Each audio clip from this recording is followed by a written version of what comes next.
executive and the persons in charge must ensure that this allocation is prioritized. Mr. Speaker, over a year now, ventilation in the offices of members of parliament from 11th floor to some of the other floors is non-existent. And we speak about it often here in the chamber. The building is now becoming, for want of a better expression, useless because MPs can't sit in the offices and work because there's no ventilation.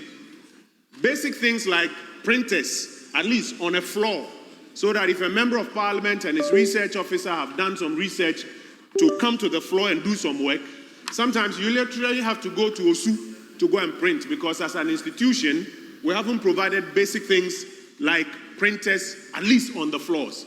And so, Mr. Speaker, for this allocation that has been made, even while we're saying it's inadequate, we'd like to urge on the chief executive and his officers to ensure that the usage is prioritized and that the basic things that must make that building function and MPs have the capacity to stay in and function should be done. It shouldn't all be used for traveling and allowances and other things, but should be used for providing basic things to help us work. I thank you, Mr. Speaker, for the opportunity. Thank you, Honorable Member. Yes, Honorable Minister for Education. Mr. Speaker, I will endeavor to be very brief and to thank you for the opportunity to speak in favor of the motion for the approval of the 1.6 billion for the services of Parliament and the Parliamentary Service of Ghana. And Mr. Speaker, in doing so, to refer you to page 9 of your committee's report and to look at the matter raised in paragraph 9.2, constituency offices for members of Parliament. Mr. Speaker, this was before the parliamentary board that I had the privilege to serve. And the contemplation was that when these offices are constructed, MPs will have liaison officers who will relate between the constituency and MPs who are in Parliament. But Mr. Speaker, my contribution is just on one major issue. The Parliament of Ghana must assert itself and end the funding crisis. Everywhere in the world, Mr. Speaker, Parliament is referred to as being responsible for oversight, including budget oversight and financial oversight. The Honorable Minister for Finance, the Honorable Atuforsen, in his budget hinted about a value for money office. The Parliament of Ghana must complement him with the establishment of the budget office. Ghana needs two important offices. One, the executive is saying a value for money office. Parliament must also have the budget responsibility office. That is what is best practice. Then in concluding, Mr. Speaker, it is my thought that the Parliament of Ghana, because of our checkered past, 137, 137, 138, 106, 169, what is the role of Parliament when it comes to budget and financial statement approval? Mr. Speaker, this House have reduced itself to making comments. When budget is presented, what we do here is that we make comments, and then after the comment, we are told conclude on your comments. Nowhere in the world does a parliament with the responsibility for oversight and a budget with comment and comment. So maybe the Constitutional Review Committee, if Mr. Speaker himself will guide it, must take interest in Article 179. Somewhere when it comes to supplementary estimate, you see definite words like approve. Parliament must approve. When it comes to 179, it's kind of present revenue and expenditure. I haven't seen anywhere in the world. Then, Mr. Speaker, finally, parliamentary diplomacy. In the whole of this report, I have not seen them dedicate a paragraph to tell us what you have been doing at the IPU, CPA, and other levels, ECOWAS Parliament and others. I'm sure proper way of accounting for the money would be to do that. But Mr. Speaker, to pray on you that the Parliament of Ghana needs to sit right and end its own funding crisis. We should stop holding a calabash every time begging a Minister for Finance to make adequate resources to Parliament. When you say in all functionality that Parliament's primary role is to exercise oversight over the budget. This Parliament of Ghana since 1993 have been failing in that respect. I thank you. Honorable Dr. Kabiru. Thank you very much, Mr. Speaker. Mr. Speaker. Compensation for members of parliament across the globe. Members of parliament in other jurisdictions, in Nigeria, in Kenya, where we have democracy to live with some part through $2,000 to $5,000. When in other jurisdictions, they are paid well. You pay your driver. Mr. Speaker, sometimes we will need to call the spade a spade, not a big spoon. And I think that the minister responsible for finance, mid-year, must revise it. However, let me probably commend them that our capital improvement from 80 million to some 300 million. I think that, just to join my colleague and my senior, that these monies should be used judiciously so that when we are accounting and holding the people of Ghana accountable, we ourselves must also show accountability, transparency in the use of our resources. Mr. Speaker, with these few words, I want to thank you and to support that we approve the amount so stated in the report for the committee, for the Parliamentary Affairs. Thank you very much, Mr. Speaker. Thank you, Honorable Dr. Kabiru. Yes. I thought the minister would be concluding. Yes. So, Iddrisu. Thank you, Mr. Speaker, for the opportunity to also speak in support of the approval of the estimate for Parliament. Mr. Speaker, sometimes it's very disheartening in listening and seeing that Parliament has submitted a budget of 4,626,812. And the ministry, upon revise or engagement, said we should rather be given 1,619,464. That is about 35% of what Parliament is asking for.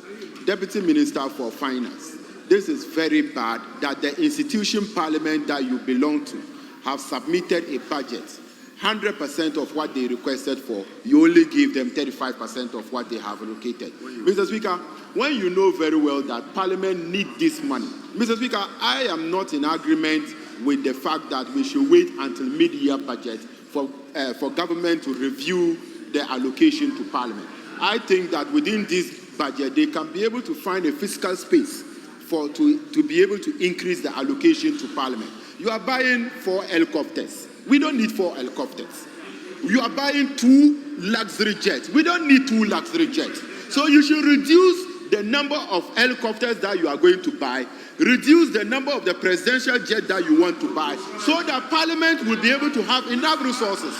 Mr. Speaker, because of the inadequate releases of Parliament, and the executive want to control Parliament, now the president is dictating to members of Parliament.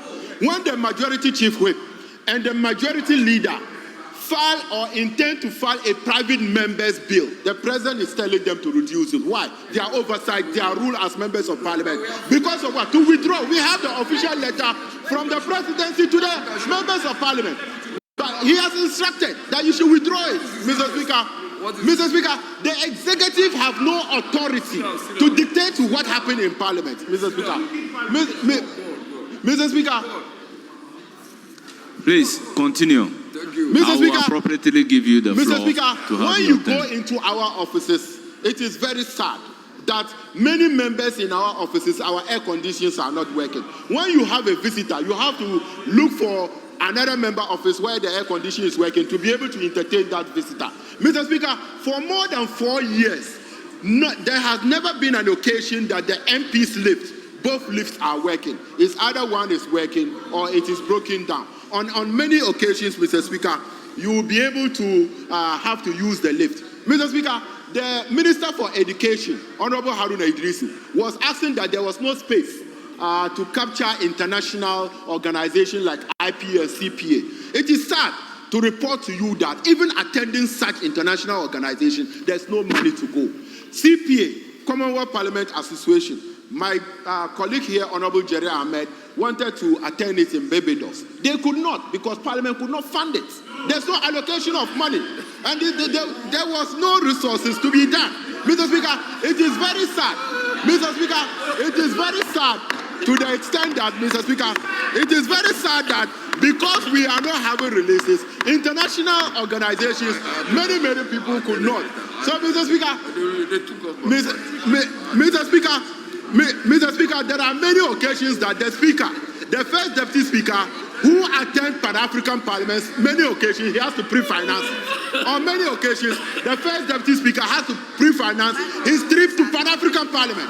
The majority chief whip, on many occasions, has to finance his trip to Pan-African Parliament before he comes. Because of what? There is no releases to Parliament. And, Mr. Speaker, even sometimes microphones as committee offices are not working. Now we have a Minister of Finance who is a member of Parliament. We have a Deputy Minister of Finance who is a member of Parliament. And yet, the majority leader and the chief whip, you could not prevail on government to release funding. Now they are dictating to us. The Minister of Education is here. Throughout the year, they haven't given him money. So when you go to the Minister of Education, Honorable Haruna Iddrisu doesn't sit many a time in his office because they have not given him releases to take care of people. If you are not releasing monies to your ministers to work, how do you expect them to do? You do allocations to him to procure sanitary pad. When he procures, the contractors will be chasing him because you release money to him to pay. No, you have not paid them all. You have not paid them all. No releases have been done. And the allocations that are done for you, our students are here. They are giving you the sanitary pad and credits. The minister is... Mr. Speaker, with these few words, I think that before appropriation, we need to look at Parliament budget again. You cannot give us only 35% whilst you are buying luxury jets, whilst you are buying helicopters, whilst you are allocating resources to places that you are not going to release that. Mr. Speaker, I thank you for the opportunity. Yes, Honorable Azikadongo. No, Mr. Speaker. I've given the floor to Honorable Azikadongo. Is your name Honorable Azikadongo? No. If your name is not Honorable Azikadongo, kindly resume your seat. If you are not called Azikadongo, please resume your seat. If you are not called Azikadongo, resume your seat. No, but Honorable Richard Achampo, please resume your seat. Honorable Richard Achampo, resume your seat. Yes, Honorable Azikadongo, you have the floor. Thank you very much, Mr. Speaker. Mr. Speaker, it is true that Parliament needs a lot of allocation. But, Mr. Speaker, they know that Parliament needs money. Mr. Speaker, what is interesting is that there is a clear misleading information provided to this House. Mr. Speaker, the helicopters that they are talking about are not being paid 100% from 2025 budget. As a matter of fact, the first tranche is being paid in 2025. In 2026, 2027, up to 2028, those payments are going to be made. So they cannot be the reason why you are complaining about 2026. Mr. Speaker, it appears they have a debate that they have missed. And anytime anything comes here, they are on their feet to talk about private jet. That is not what we are discussing here.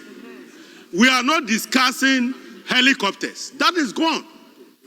Mr. Speaker, I even heard somebody say that we are borrowing to go and buy private jet. Meanwhile, nobody is borrowing a penny to buy private jet. The people of Ghana are paying from our own resources. Mr. Speaker, if we were living in the period where every year we were borrowing $3 billion in this House, I am sure we would have had a better allocation to the Parliament of this country. But those who were borrowing $3 billion a year never restores Parliament. And they cannot seem now to be loving Parliament than those who are now trying to improve it. Mr. Speaker, we cannot allow people who decide to reopen debate and be discussing about allocations to Minister of Education. Is that what we are discussing? What is the relevance of that allocation to the debate that we are having now? Mr. Speaker, I would like to urge that even though we all agree that Parliament needs to be properly resourced, we cannot sit here and allow people to use this debate to fight their own battles. Mr. Speaker, Parliament of Ghana must be resourced over time. And we have already missed 8 years of inadequate resources. And we do believe that Our own finance minister, who is a member of this house, was once a leader of this house, would ensure that in subsequent years, the improvement that we are seeing this year will reflect in subsequent years. And by the time we leave office, I am sure he will now be hailed as the one who took steps to properly resource the Parliament of Ghana. Mr. Speaker, I support the committee's report. Yes, Honorable Deputy Minister may make a concluding remark. Well, Majority Chief Whip. Mr. Speaker, let me thank you for the opportunity to add my voice to the call that the House adopts the report and approve 1.619,643,682 Ghana cedis for the work of Parliament for next year. Mr. Speaker, we have some form of crisis in Parliament. Speaker, as an organ of state, we don't have a medical center. We have a clinic. Mr. Speaker, MPs and parliamentary service staffers, we are over 1,000. And yet, we only have a small clinic of members. And we work